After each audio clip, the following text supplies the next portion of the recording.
Thank you for joining this D2L demonstration series. Today we are going to be taking Dropbox assessments and differentiating them with release conditions.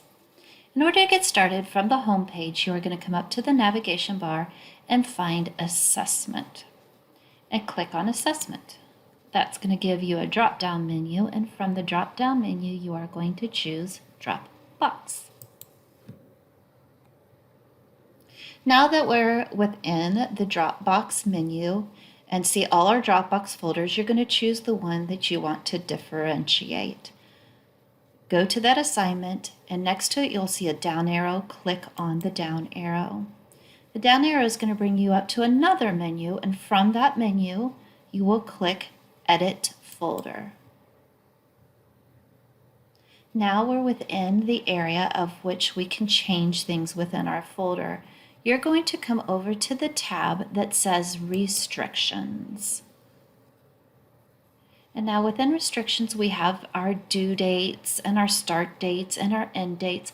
You are going to scroll down to where it says Special Access and make sure that it is clicked next, the circle is clicked next to Allow users with special access to submit outside the normal availability dates for this folder. Underneath that, you are going to see an Add Users to Special Access. You're going to click on that. All right, and now we are going to extend the date of when their work is due so they can have some extra time. And I'm going to do that first by coming up to the due date, switch that down 1 week to the 21st or whatever date that you choose. Keep your start date the same. They will start the assignment at the same time. And then also switch the end date for these users.